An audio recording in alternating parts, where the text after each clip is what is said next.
India आजकल, सच खबर हर पल। राहुल गांधी का सफर।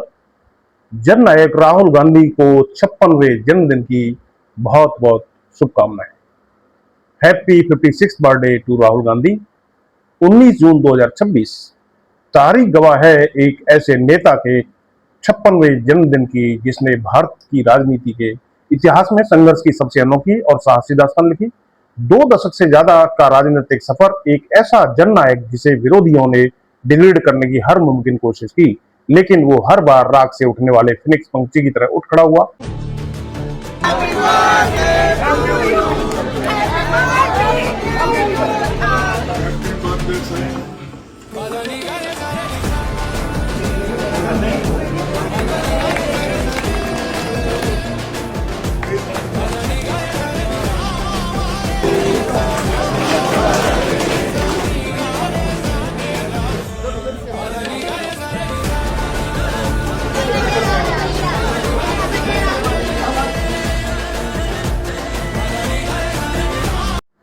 और वो भले ही वो देश के प्रधानमंत्री पद का इंतजार कर रहे हों, या इसे यूं कहें कि देश का प्रधानमंत्री पद राहुल गांधी का इंतजार कर रहा है, तो कोई अतिशयोक्ति नहीं होगी, क्योंकि उनका सत्य शोधन, त्याग, तपस्या, बलिदान, उनके संघर्ष का परिमाण और जन सरोकार के प्रति उनका समर्पण भारत प्रधानमंत्री पद की योग्यता और पात्रता से कहीं आगे निकल गया है।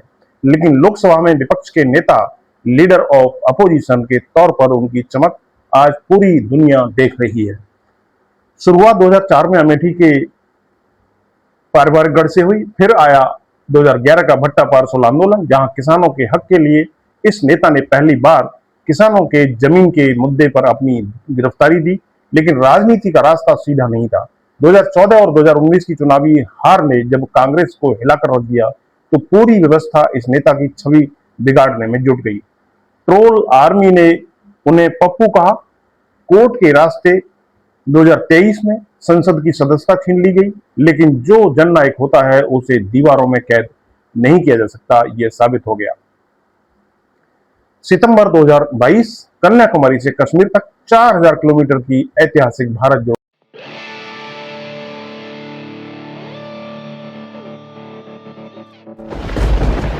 कोई शक्ति इस पदयात्रा को नहीं रोक सकती, क्योंकि ये पदयात्रा हिंदुस्तान की आवाज है। आंधी उठे, तूफान उठे, मुश्किल बने, मौसम मिले, बढ़ते कदम न रुक पाएंगे, कोई रोक सके तो रोक ले। यात्रा। छाले पैरों में पड़े, सफेद टी शर्ट और जनता के बीच घुले मिले राहुल गांधी ने भारतीय राजनीति का नैरेटिव ही बदल दिया। मणिपुर की सुलगती वादियों से मुंबई तक की न्याय यात्रा ने यह साबित कर दिया कि सत्ता मिले या न मिले, राहुल गांधी ने जो जनता के दिलों को जीत लिया है। और नतीजा 2024 के चुनाव में कांग्रेस की धमाकेदार वापसी, लोकसभा सीटें डबल हो गई और राहुल गांधी का रायबरेली और वायनाड दोनों से रिकॉर्ड तोड़ जीत दर्ज कर लीडर ऑफ अपोजिशन बनना। राहुल गांधी सिर्फ यात्राएं नहीं कर रहे थे, वो व्यवस्था के अंदर चल रहे खेल को भी बेनकाब कर रहे थे। उन्होंने देश के सामने सबसे बड़ा अभियान चलाया, वोट चोरी का अभियान। बेंगलुरु सेंट्रल सीट पर जब लगभग 14,000 वोटों की वित्तीय और चुनावी अनियमितताओं का अंदेशा हुआ, तो राहुल की टीम ने हार नहीं मानी। 6 महीने तक 7 फुट ऊंचे कागजातों के पहाड़ का एक एक पन्ना मैनुअली खंगाला गया, ताकि लोकतंत्र को वोट चोरों से बचाया जा सके। यह चुनावी पारदर्शिता के लिए उनका सबसे बड़ा संस्थागत हमला था।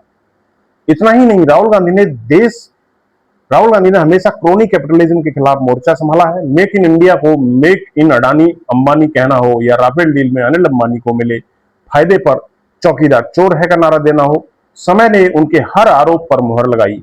साल 2026 में भी संसद के भीतर उनकी दहाड़ गूंजी, जब उन्होंने आरोप लगाया कि गौतम अडानी को बचाने के लिए भारत के हितों का सौदा किया जा रहा है और अमेरिकी प्रशासन के सामने घुटने टेके जा रहे हैं, जो समय के साथ में सच साबित हुआ।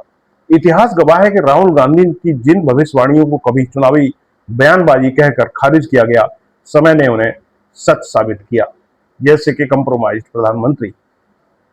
2016 में नोटबंदी को उन्होंने गरीबों और असंगठित क्षेत्र पर हमला कहा था। आरबीआई के आंकड़ों ने साबित किया कि 99% नोट वापस आ गए और काला धन कहीं नहीं मिला। जीएसटी को गब्बर सिंह टैक्स, खराब जीएसटी कहा। आज व्यापारी सड़कों पर हैं। काले कृषि कानूनों को वेस्ट इंडिया कंपनी का राज बताया गया। 1 साल के ऐतिहासिक किसान आंदोलन के बाद सरकार को झुकना पड़ा और कानून वापस लेने पड़े। नीट पेपर लीक के खिलाफ उन्होंने कोटा राजस्थान में जो 3000 से अधिक छात्रों के साथ पावर पॉइंट प्रेजेंटेशन दिया, वह एकदम अनोखा था। उसकी बेहद चर्चा हुई और यह उजागर किया कि देश की युवा देशों छात्रों के अभिभावक देश के कुल शिक्षा बजट का यानी 1,40,000 करोड़ के मुकाबले 3 गुना अर्थात 3,50,000 करोड़ रुपए अपने बच्चों की पढ़ाई लिखाई पर खर्च करते हैं, फिर भी परीक्षा पेपर लीक हो जाता है। Why is India only asking its children to do 5 things?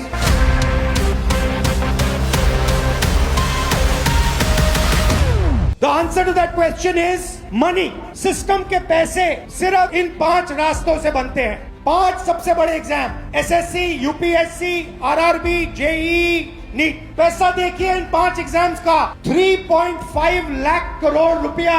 जितना पैसा इन 5 एग्जाम्स में आपके परिवारों से निकलता है, उतना पैसा हिंदुस्तान की सरकार education budget, health budget, labour budget, science budget, women and child budget में डालती है। मतलब 5 मिनिस्ट्रीज का पैसा, बजट का पैसा। जाहिर है यह संस्थागत लूट है, एक एक्सटॉर्शन है जो मोदी सरकार के संरक्षण में फल फूल रहा है।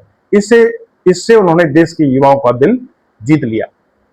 तो चाहे सीमा पर चीनी घुसपैठ का मुद्दा हो, अग्निवीर योजना का विरोध हो या फिर पिछड़े दलितों को उनका हक दिलाने के लिए जाति जनगणना की मांग हो, राहुल गांधी आज देश के वंचितों की सबसे बड़ी ढाल बन चुके हैं। 2026 की बजट चर्चा के दौरान उन्होंने संसद में विदेशी दबाव और एप्स्टीन फाइल जैसे संवेदनशील मुद्दों पर सरकार को जिस तरह घेरा, उसने सत्ता पक्ष को रक्षात्मक होने पर मजबूर कर दिया। जन्मदिन की नई पहल और भविष्य की चुनौतियां 2029।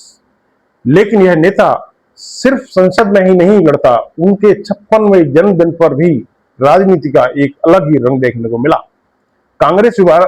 युवा कांग्रेस ने दिल्ली के तालकटोरा स्टेडियम में एक विशाल रोजगार मेला आयोजन किया, जहां भाजपा सरकार में बेरोजगारी का दंश झेल रहे युवाओं को राहत देते हुए करीब 150 कंपनियों के जरिए 7,000 से अधिक युवाओं को ऑन द स्पॉट नौकरी के पत्र सौंपे गए, नियुक्ति पत्र सौंपे गए। युवा कांग्रेस अध्यक्ष उदय भानु चिब ने सही कहा, यह राहुल गांधी के विजन का आंदोलन है।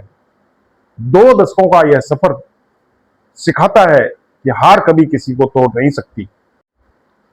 तो 2 दशकों का यह सफर सिखाता है कि हार कभी किसी को नहीं तोड़ सकती। अगर आपके इरादे बुलंद हो, चट्टान जैसे हो, आज 56 साल की उम्र में भी राहुल गांधी पप्पू के टैग को मलबे में दफन कर देश के सबसे प्रासंगिक, प्रखर और साहसी विपक्षी नेता बन चुके हैं। अब उनके सामने सबसे बड़ी चुनौती है मिशन 2029।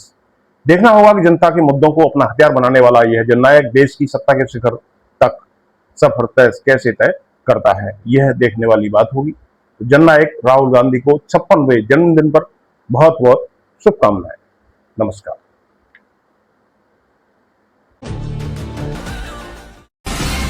इंडिया आजकल, सच खबर हर पल।